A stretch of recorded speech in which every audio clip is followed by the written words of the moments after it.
All right, disassembly is complete.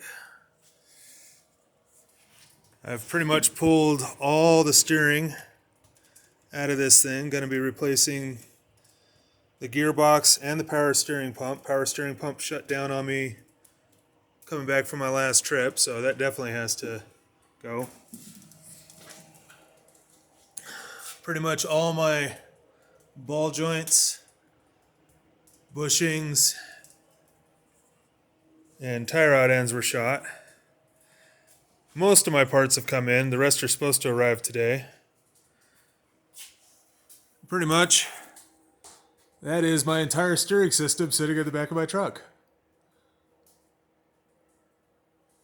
Had the rotors turned.